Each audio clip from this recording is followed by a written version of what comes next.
Le Parti démocratique de Côte d'Ivoire, PDCI-RDA d'Henri Konan Bédié et le Parti des peuples africains, PPACI de Laurent Gbagbo, s'interrogent sur l'avenir du dialogue politique opposition-pouvoir qui a débuté le 16 décembre 2021.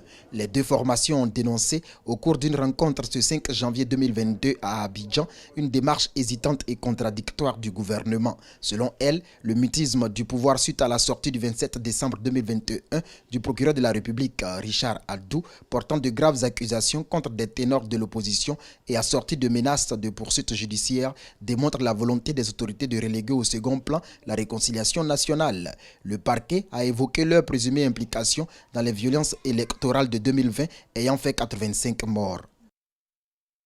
Pour le PDCI-RDA et le PPACI, il ne saurait avoir de priorités plus élevées que la recherche de la réconciliation nationale et de la paix, but ultime attendu du dialogue politique qu'appellent à l'unisson nos compatriotes. Réaffirment leurs engagements à participer au dialogue politique qu'ils souhaitent sincère. Interpellent le gouvernement sur sa responsabilité première de garantir le succès de cette phase du dialogue. Pour une autre frange de l'opposition, le doute plane sur l'avenir du dialogue politique car le chef de l'État a accordé peu d'intérêt à ce sujet lors de son discours de fin d'année. Selon elle, le président Ouattara en a fait une simple déclaration de principe et l'a expressément exclu de ses priorités pour l'année 2022. Une attitude moins rassurante pour la recherche de la paix. Voici un message du chef de l'État où on veut que ce soit un anti-message du procureur. Le procureur a parlé et nous attendons un autre son, mais un son totalement différent par rapport à ce que le procureur a dit. À quoi bon aller dialoguer si en même temps que vous allez dialoguer, la plupart de ceux qui viennent à la table du dialogue ne savent pas s'ils vont pouvoir rentrer chez eux à la maison après le dialogue.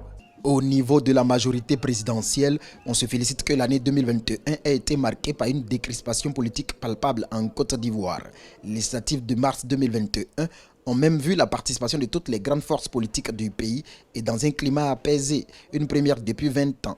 Et cela est à mettre à l'actif surtout des efforts de paix du président Ouattara. Une accalmie de la vie politique qui doit se poursuivre en 2022 selon le pouvoir. Le bras tendu du président de la République, le dialogue politique qui est entamé est une bonne chose. Et les uns et les autres doivent saisir la perche parce que toute la Côte d'Ivoire regarde la classe politique. On a besoin de paix, on a besoin de cohésion pour que véritablement cette Côte d'Ivoire-là aille de l'avant. Lancé le 16 décembre 2021, le dialogue politique ivoirien entre le gouvernement et l'opposition est le troisième du genre en 3 ans dans le pays. 21 partis politiques et 26 organisations de la société civile étaient présents à l'ouverture du dit dialogue.